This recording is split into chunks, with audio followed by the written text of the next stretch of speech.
Here's more wrestling news for March 4th, 2026. Your headlines for this afternoon include Roman Reigns' relative threatens CM Punk over dead father remark, possible WrestleMania 42 opponent revealed for Trick Williams, WWE's current WrestleMania 42 plans for Io Sky revealed, Tiffany Stratton's WrestleMania 42 status after Elimination Chamber loss, Myles Borne defeats Ethan Page for second straight week, DarkState's Dion Lennox set to face Tony D'Angelo at Vengeance Day, Street Fight announced for Vengeance Day, women's title match ends in double DQ after interference, Shayna Baszler returns in backstage vignette on WWE NXT, and more.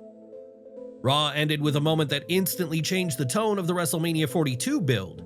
During the closing segment, CM Punk took his confrontation with Roman Reigns to an extremely personal level. In the middle of his promo, Punk referenced Reigns' late father, Sika Anoa'i, implying that he would bury Roman alongside him at WrestleMania. The line immediately stunned the arena and turned what was already an intense rivalry into something far more personal. Now the reaction has extended beyond WWE television. Zilla Fatu, the son of Umaga and a member of the legendary Samoan wrestling dynasty, addressed the moment during a live stream while reacting to Raw. "I'm not a CM Punk fan no more. I'm about to slap CM Punk when I see him. Y'all clip this. When I see you, CM Punk, I'm gonna slap the f*** out of you." The comments highlight just how sensitive the reference was. While Punk's promo clearly crossed into fourth wall territory, it remains unclear whether the line was approved beforehand by creative or delivered as a calculated shock moment to intensify the feud. Either way, the fallout is now extending beyond the storyline. A recent clip circulating on social media has fans stunned after showing Vince McMahon performing an incredible display of strength at age 76. The longtime wrestling executive is seen squatting an astonishing 1,000 pounds or 453 kilograms during a gym session, showcasing the intense workout routine he's famously maintained for decades. Reports previously noted that McMahon performed the lift on a Pit Shark squat machine at WWE headquarters gym, highlighting his commitment to heavy training even in his 70s. The video quickly gained traction online, with many fans amazed that someone in their mid-70s could handle such weight, reinforcing McMahon's reputation for legendary gym discipline.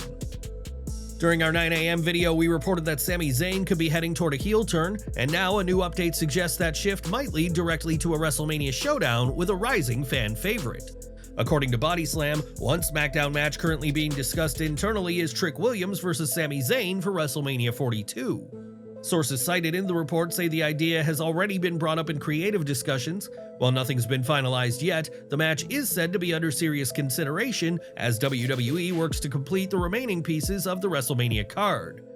Williams and Zayn have crossed paths a few times since Trick moved to the main roster. Aside from a house show bout, their only televised in-ring encounter happened during an undisputed WWE Championship #1 contenders fatal 4-way match. Because their history is relatively limited, a WrestleMania singles match would feel fresh, something WWE often aims for on its biggest stage. If WWE moves forward with the idea, the match could accomplish two major things at once.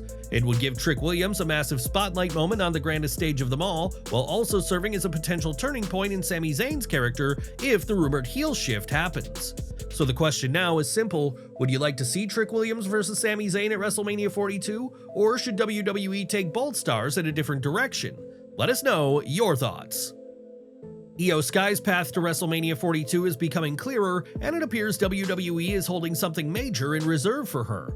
Speaking during a Self-Made Session podcast, Self-Made Pro revealed that WWE fully intends for Io Sky to have a major role at WrestleMania 42, and the delayed Julia match is central to that plan.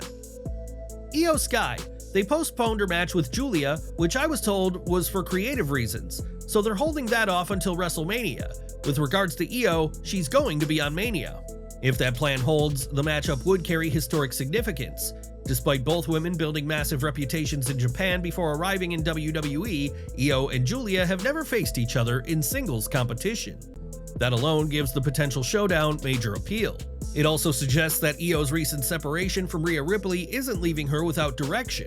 If WWE follows through with the plan, the biggest stage of the year could finally host a first-time clash fans have been waiting years to see. Enjoying the video? A quick like goes a long way in helping us grow and deliver more wrestling news you care about. Tiffany Stratton came close to securing her spot at WrestleMania 42, but after falling short inside the Elimination Chamber, her direction for WWE's biggest show of the year remains uncertain. Speaking during a Self-Made Session podcast, Self-Made Pro revealed that WWE has not yet finalized plans for Tiffany Stratton heading into WrestleMania. What does Tiffany do at Mania? Right now, she's kind of directionless. WWE isn't sure what Tiffany does because she's in pretty good form at the moment, admittedly, but she didn't get the Jade Cargill match, so we'll see what's next for Tiffany. That update is notable considering Stratton has been consistently featured as one of the rising stars of the women's division. She delivered a strong performance inside the Elimination Chamber and was among the final competitors remaining, but ultimately missed out on the WrestleMania title opportunity against Jade Cargill. With WrestleMania 42 approaching and several matches still being finalized, Stratton's situation remains one to watch. WWE clearly values her momentum, but at the moment there's no confirmed opponent or storyline direction locked in. Who do you think should face Tiffany Stratton at WrestleMania 42? Sound off in the comments below. Now let's dive into NXT as Myles Borne opened the show celebrating his North American Championship victory from last week. The celebration did not last long as former champion Ethan Page quickly interrupted and demanded another shot at the title that same night. Robert Stone soon emerged and made the rematch official with an unusual twist. Both men would have to compete in their suits. The match itself turned out to be surprisingly strong.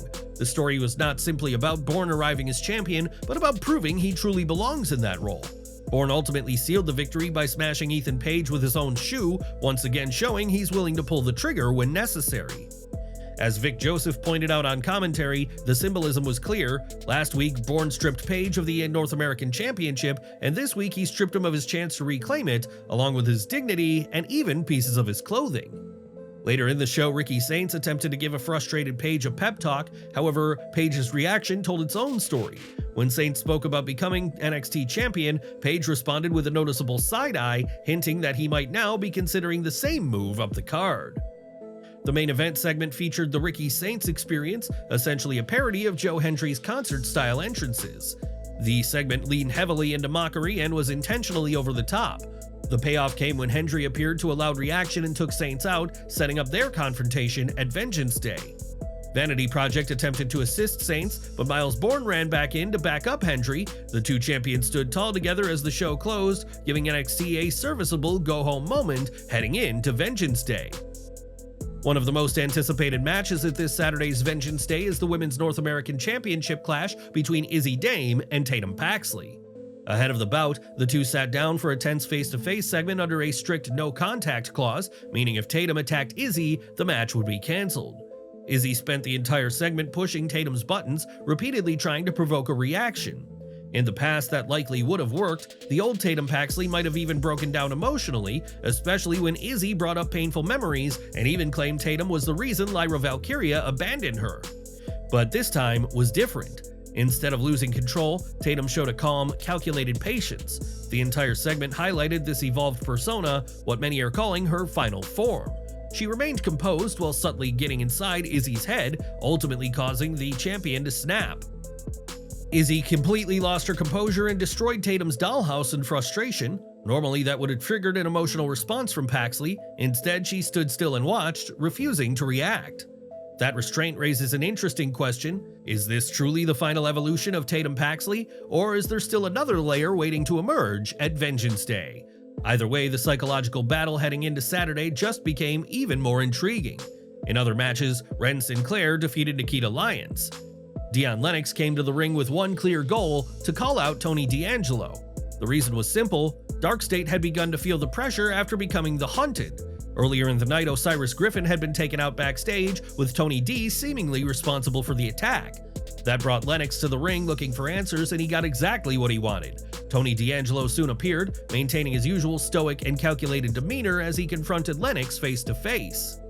That confrontation quickly escalated into an official challenge. Tony made it clear that this issue would be settled at Vengeance Day.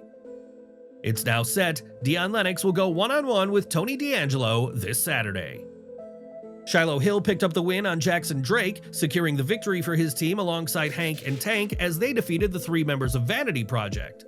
After the match, Blake Monroe appeared on the commentary desk. She'd already been seen earlier in the night brawling with Jada Parker ahead of their Vengeance Day match, but this time Monroe returned with a completely different look and persona, presenting a darker, more intense version of herself. Congratulations, I guess you got what you wanted. You truly did bring the hell out of me. This ends at Vengeance Day in a street fight. she shouted before slamming the microphone down. With Parker storming out and Monroe approaching her for another fight in the ring, WWE officials Shiloh Hill, Hank Walker, and Tank Ledger then stepped in to prevent the physicality from escalating.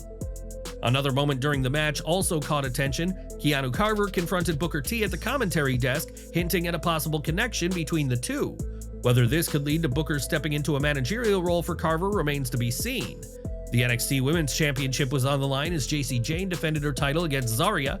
With Zarya heading into the match alone, Fallon Henley and Lainey Reed were at ringside to support the champion, giving Jayne a clear advantage. Jayne attempted to gain control early, but the powerhouse challenger quickly cornered her and unleashed a dominant stretch of offense before the referee forced a break.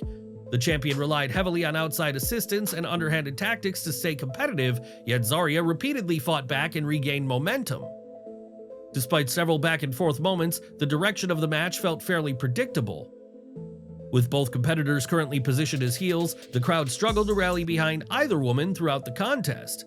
The bout ultimately ended in chaos when Sol Ruca stormed out and delivered the Soul Snatcher to both competitors at the same time, forcing the referee to call for the bell and ending the match in a no contest.